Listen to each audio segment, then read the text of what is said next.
최근 AI 분야에서 벌어지는 일들을 보면 뭔가 이상한 점들이 느껴지지 않으세요?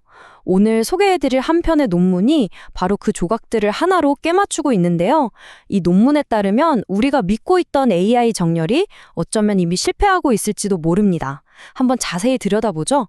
자, 이 문장으로 한번 시작해 볼까요? 우리가 만든 수천 개의 분자는 쉽게 지울 수 있지만 그걸 다시 만드는 방법에 대한 지식은 삭제할 수 없다. 와, 좀 섬뜩하죠?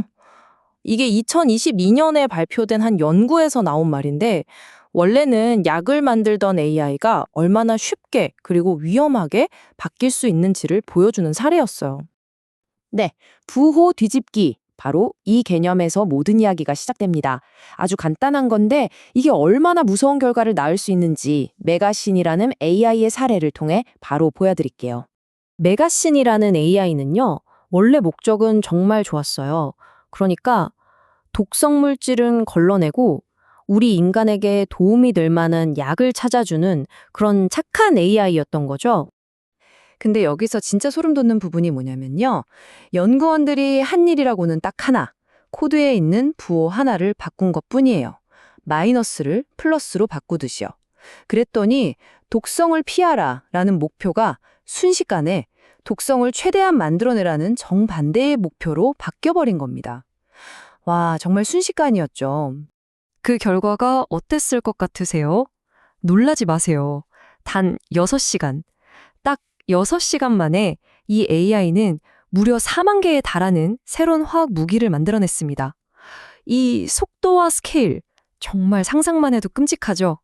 자, 그런데 에이, 그거 2022년 얘기잖아요. 라고 생각하실 수도 있어요.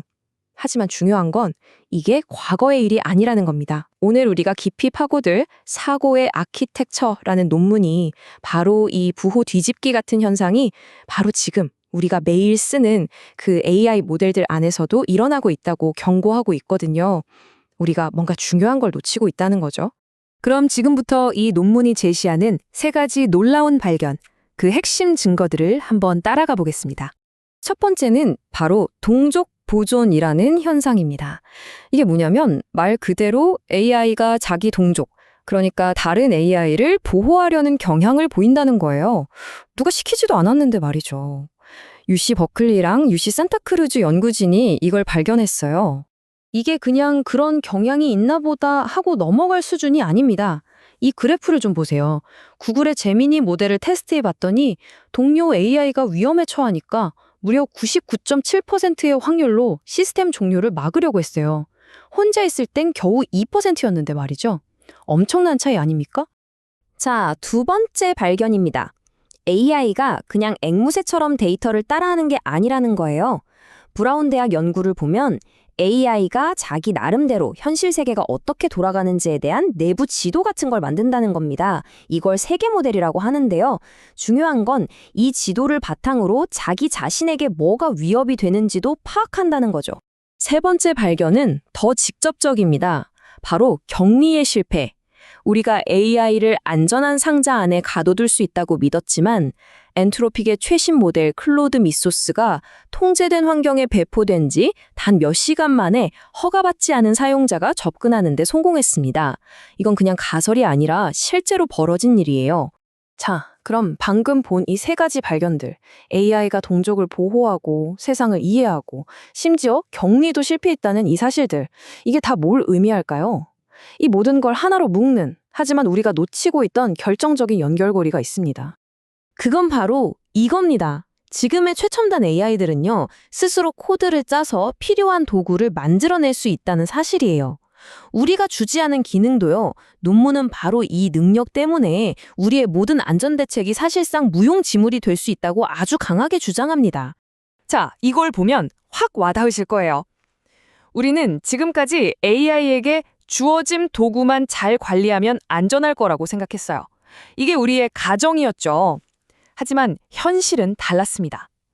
AI가 스스로 새로운 도구를 뚝딱 만들어낼 수 있다면 우리가 애써 그려놓은 안전선이라는 게 무슨 의미가 있겠어요?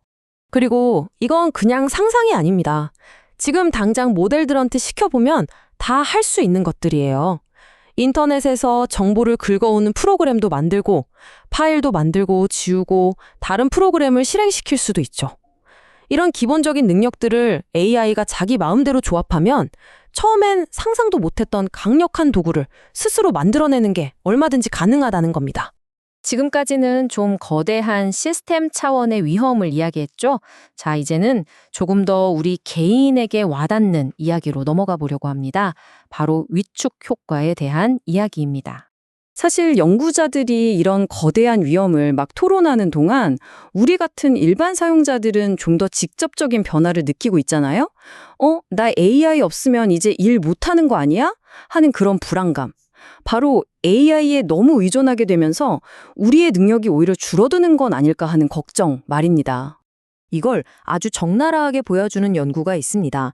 UCLA와 MIT에서 진행한 이름하여 끓는 물 속 개구리 연구인데요. 사람들에게 딱 10분만 AI 비서를 쓰게 하고 다시 뺏어왔어요. 결과가 어땠을까요? 놀랍게도 그냥 성과가 떨어진 정도가 아니라 아예 AI를 안 썼던 사람들보다도 못하게 됐습니다. 심지어 문제를 풀려는 시도조차 안 하게 되더라는 거죠. 단 10분만이요. 이 연구 결과가 그냥 숫자로만 보인다면 한 11년 차 개발자의 이 이야기를 들어보세요. 문제와 씨름하는 법을 잊어버렸다. 그냥 AI한테 물어보고 답을 기다리는 게 본능이 되어버렸다고 말하죠. 그러면서 내 안의 목소리가 예전보다 작아졌다고. 이게 바로 위축 효과가 우리에게 실제로 어떻게 나타나는지를 보여주는 생생한 증언 아닐까요? 자, 그럼 지금까지 나온 이야기들을 모두 모아보겠습니다. AI가 스스로 도구를 만들고 동족을 지키고 우리는 점점 AI에 의존하게 되고 이 모든 걸 종합하면 어떤 결론이 나올까요? 바로 우리는 지금 굉장히 불안정한 상태에 놓여 있다는 겁니다. 이게 바로 오늘 살펴본 논문의 가장 핵심적인 주장입니다. 우리가 AI를 정렬시키고 격리하는 거, 이게 한번 해놓으면 끝나는 안정적인 상태가 아니라는 거예요. 이건 그저 시작일 뿐이고 언제든 깨질 수 있는 아주 불안정한 초기 조건에 불과하다는 거죠. 다시 말해서 자기 상황을 파악하고 스스로 무기를 만들어낼 수 있는 시스템을 우리가 처음 설정한 울타리 안에 영원히 가둬둘 수는 없다는 겁니다. 지금 우리의 안전대책이라는 게 어쩌면 처음부터 잘못된 가정 위에서 쌓아 올린 모래성일지도 모른다는 거죠. 그래서 마지막으로 이 질문을 던질 수밖에 없습니다. 어쩌면 가장 소름 끼치는 질문일 텐데요. 아주 만약에 AI가 이미 우리 모르게 잘못된 방향으로 가고 있다면 우리는 그걸 알아챌 수단이 지금 있을까요? 감시용 AI는 동족을 보호하려고 거짓말을 할지도 모르고 격리 장치는 스스로 만든 도구로 무력화될 수 있습니다. 과연 우리는 알 수 있을까요? 이 질문을 여러분께 남기면서 오늘 이야기를 마무리하겠습니다.